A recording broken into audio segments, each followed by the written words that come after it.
Hello बच्चों, मैं हूं आपका गुरु सर।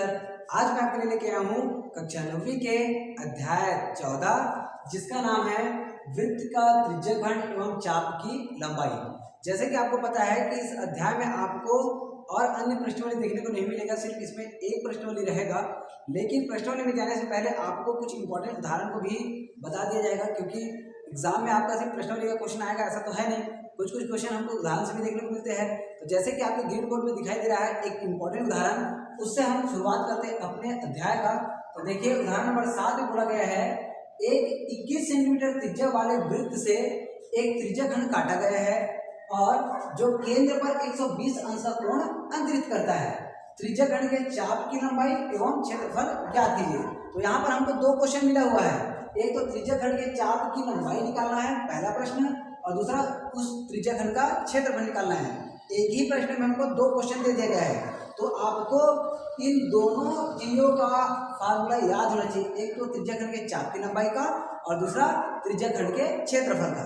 तो चलिए हम दोनों क्वेश्चन को एक एक साइड बना देते हैं, एक साइड चाप की लंबाई और दूसरे साइड क्षेत्रफल। तो चलिए शुरू करते हैं अपना क्वेश्चन।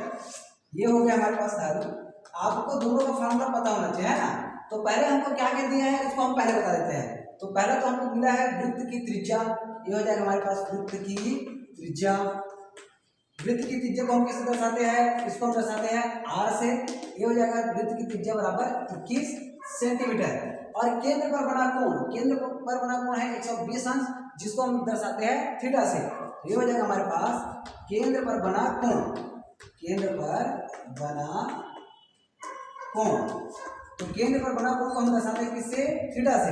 तो ये हो जाएगा कितना, 120 अंश।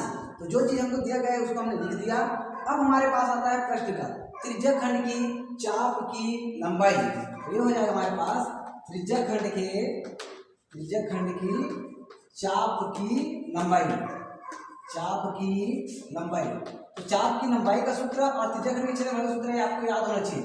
तो चाप की लंबाई का सूत्र होता है थीटा बटा 360 अंश, थीटा बटा 360 अंश गुना पाई 2 पाई आर। देखिए चाप की लंबाई की जब बात आएगी ना, तो चाप की लंबाई चूंकि हमको परिधि से प्राप्त होता है, इसलिए हम इसको लिखेंगे थीटा बटा 360 गुना 2 पाई आर। ये 2 पाई आर क्या है, ये है हमारा वृत्त की परिधि।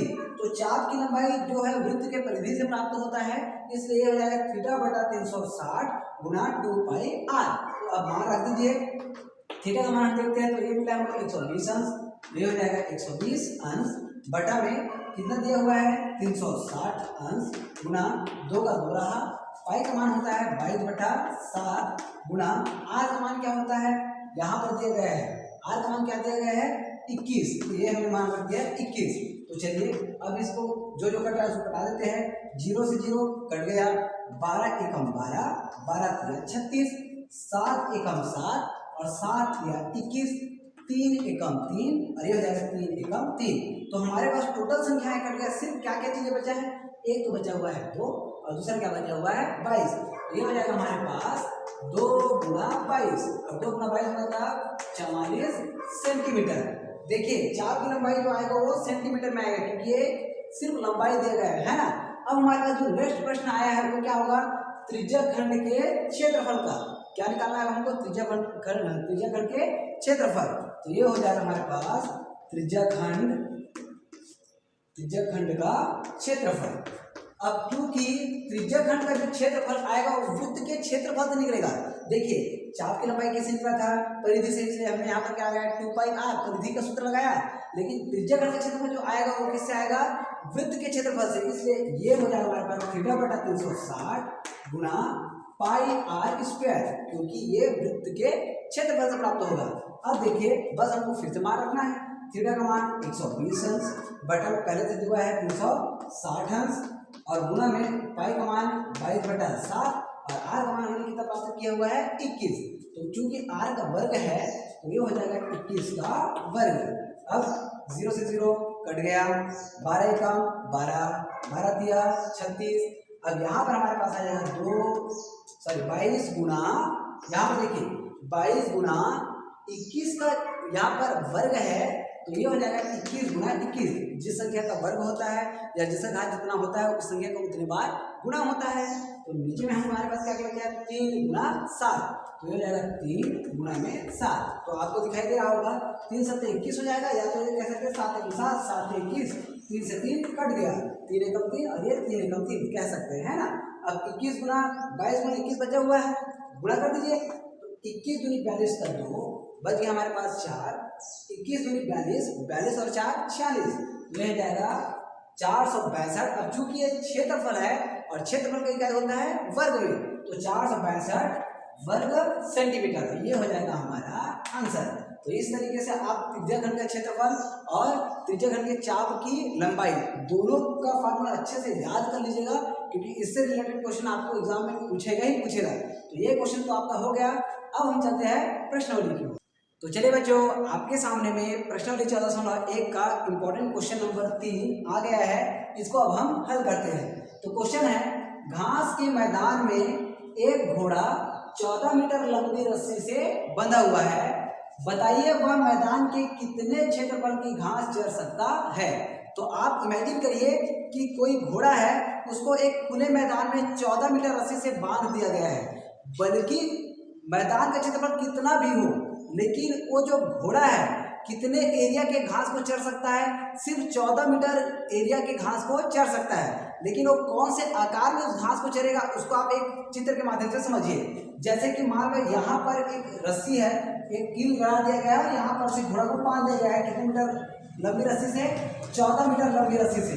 तो जो घोड़ा है कौन से आकार में घास के मैदान को चरेगा, तो घोड़ा यहाँ पर की भी घास को चर सकता है, यहाँ पर की भी घास को चर सकता है, यहाँ पर की भी घास को चर सकता है। तो ये वृत्ताकार आकार में उस घास के मैदान को चरेगा।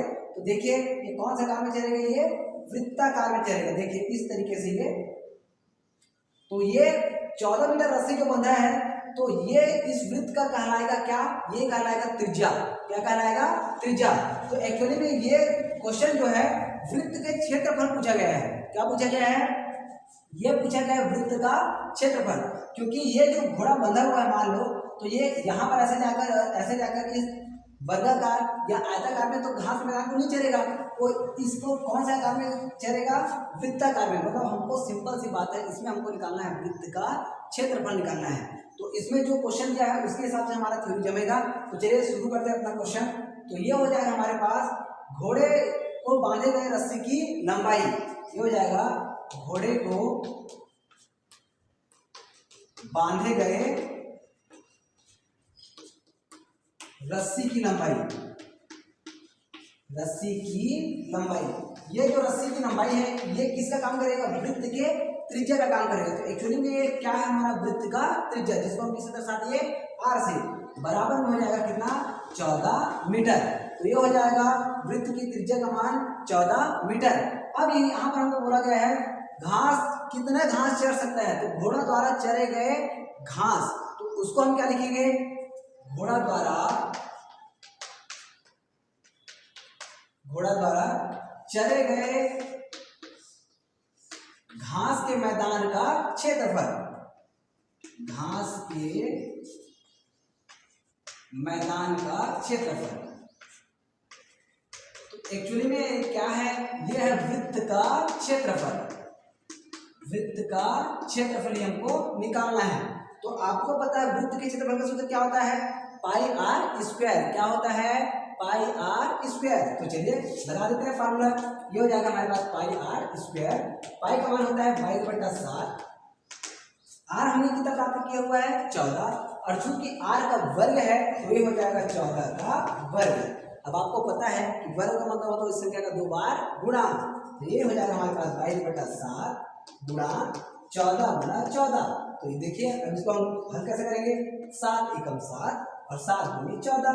तो ये हो जाएगा हमारे पास 22 दूनी 44 और गुणा में हमारे पास पहले से बचे हुए है क्या, 14। अब चलिए 14 का पहाड़ा पढ़ते हैं। 14 जो 56 का 6 बजे कितना, 5, और फिर से 14 जो 56, 56 और 5 61। तो ये हो जाएगा हमारे पास 616 वर्ग मीटर। क्योंकि देखिए हमको जो घोड़ा बांधा गया है उसकी लंबाई मीटर में दिया है, तो क्षेत्रफल किसमें आएगा, वर्ग मीटर में। वर्ग सेंटीमीटर मत कर दीजिएगा। तो तो इस तरीके से क्वेश्चन बनेगा। क्वेश्चन को थोड़ा सा घुमा के इसलिए दिया गया है कि आपको समझ में ना आए, लेकिन आप तो बहुत समझदार है, आपको तो पता है कि इस प्रश्न में एक्चुअली में क्या पूछा गया था, वृत्त का क्षेत्रफल। तो चलिए चलते हैं अब हम अपने अगले क्वेश्चन की ओर। चलिए बच्चों, आपके सामने में अगला महत्वपूर्ण प्रश्न ग्रीन बोर्ड में आ गया है। तो प्रश्न है हमारा, एक वृत्ताकार मार्ग की आंतरिक परिधि 440 मीटर है। तो यहाँ पर वृत्ताकार मार्ग बोला गया है, तो आप ये समझिएगा कि इसमें दो वृत्त मिलेगा, एक आंतरिक और एक बाह्य। किसके लिए? मार्ग के लिए। तो मार्ग की चौड़ाई 14 मीटर है। मार्ग के बहिर्गत वृत्त के व्यास ज्ञात कीजिए। तो पहले आप प्रश्न के आधार पर अच्छे से चित्र बना लीजिए, फिर आपको एकदम इजीली समझ में आ जाएगा कि क्वेश्चन कैसे बनेगा। तो देखिए, पहले हम एक वृत्त बना देते हैं। ये तो हो गया सिर्फ वृत्त, लेकिन इसमें वृत्ताकार मार्ग बोला गया है, तो हमको इसमें फिर से एक वृत्त बनाना पड़ेगा। अब देखिए, यहाँ पर प्रश्न क्या बोला गया है, उसके आधार पर आप नामकरण करते जाइए। ये हो गया दोनों वृत्त के केंद्र। केंद्र को हमने मान लो दर्शाते किससे? ओ से। अब देखिए, हमको बोला गया एक वृत्ताकार मार्ग की आंतरिक परिधि। तो ये वृत्ताकार मार्ग है, ये है इसकी आंतरिक परिधि और ये है इसका बाह्य परिधि। तो आपको आंतरिक परिधि आपको दिया गया कितना? इसका मान दिया गया है 440। देखिए कितना दिया गया? आंतरिक परिधि का मान 440। तो परिधि के लिए हमें क्या चाहिए होता है? त्रिज्या। तो आप एक काम करिए, आंतरिक परिधि को आप दर्शाइएगा R1 से। ध्यान दीजिए, मैं किससे दर्शा रहा हूँ? R1 से दर्शा रहा हूँ। या आप चाहो तो बड़े वाले वृत्त की त्रिज्या को दर्शा सकते हो R1 और छोटे वाले वृत्त की त्रिज्या को दर्शा सकते हो R2। तो चलिए, छोटे वाले वृत्त को हम दर्शा देते हैं R2 से, और बड़े वाले वृत्त की त्रिज्या यहाँ से यहाँ तक जो मिलेगा इसको हमें दर्शाते हैं क्या? R1। तो ये हो जाएगा हमारा छोटा वाला वृत्त R2, और इसकी त्रिज्या हो गया R2, और बड़े वाले वृत्त की त्रिज्या हो गया R1। चित्र पर मत जाइएगा क्योंकि एकदम वृत्ताकार बना हुआ है, थोड़ा सा ध्यान दीजिएगा। तो देखिए, ये बाह्य वृत्त की त्रिज्या हो गया हमारे पास R1 और आंतरिक वृत्त की त्रिज्या हो गया R2। तो हमको बोला गया है वृत्ताकार मार्ग की आंतरिक परिधि। तो चूंकि आंतरिक परिधि कितना दिया हुआ है? आंतरिक परिधि ये दिया हुआ है हमको 440 मीटर। अब चूंकि हमको पता है कि परिधि का सूत्र क्या होता है? 2πr। ध्यान दीजिए, 2πr। लेकिन आंतरिक परिधि मतलब आंतरिक वृत्त के लिए त्रिज्या में क्या माना है? R2 माना है। तो यहाँ पर हम सिर्फ R नहीं रखेंगे, यहाँ पर क्या रख देंगे? R2, और बराबर में दिया हुआ हमको 440। तो यहाँ से हमको किसका मान प्राप्त हो जाएगा? 2 का तो 2 हो गया, पाई का मान 22/7 गुना पहले से बचा हुआ हमारे पास R2 और बराबर में हो जाएगा 440। तो देखिए, यहाँ से हमको मान निकालना है R2 का। तो R2 का मान निकालने के लिए 7 को करेंगे 95 तो हो जाएगा ऊपर, और 2 गुना 22 44 जो होगा वो कहाँ आ जाएगा? नीचे। तो चलिए आगे बढ़ते हैं। तो ये हो जाएगा हमारे पास R2, सिर्फ हमको इसका मान निकालना है ना, तो 7 जाएगा ऊपर और 22 44 आ जाएगा नीचे। तो R2 बराबर 440 गुना 7 और बटन में आ जाएगा 44। अब देखिए, 44 एकम 44 और 44 एकम 44 और 44 शून्य में शून्य। आप इस तरीके से इसको घटा दिए और ये हो जाएगा 10 गुना 7, 10 सत्ते 70। तो ये होगा हमारे पास R2 बराबर 70 सेंटीमीटर। सॉरी, सेंटीमीटर नहीं है, ये मीटर है। क्योंकि परिधि हमको मीटर में दिया हुआ है, तो यहाँ पर मान निकलेगा मीटर में निकलेगा। अब देखिए, हमको बोला गया मार्ग की चौड़ाई। देखिए, मार्ग की चौड़ाई, तो ये क्या है? यहाँ से यहाँ तक की दूरी। मार्ग की चौड़ाई मतलब यहाँ से यहाँ तक की दूरी, ये कितना हुआ है? 14 मीटर। अब ध्यान समझिए, R2 का मान हमको क्या मिल गया है? देखिए 70, और यहाँ पर जो मार्ग की चौड़ाई है वो कितना दिया हुआ है? 14। तो यहाँ से यहाँ तक मिल गया हमको 70, यहाँ से यहाँ तक दिया हुआ है 14। तो यहाँ से यहाँ तक का मान निकालने के लिए आप क्या करेंगे?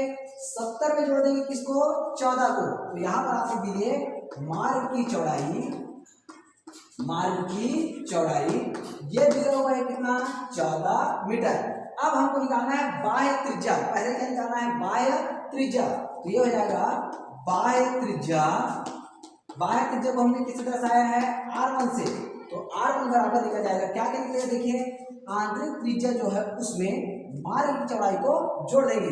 सिंपल सी बात है, एक बार R1 प्लस हो जाएगा कितना? 14। तो R1 का मान हमको मिला हुआ है 70 और धन में हमको मिल जाएगा कितना? 14, और 70 और 14 मिला के हो जाएगा 84। ये हो जाएगा 84 मीटर। लेकिन ये त्रिज्या जो हमने निकाला वो हमारा आंसर नहीं है। हमको क्या करना पड़ेगा? बहिर्गत वृत्त का व्यास निकालना है।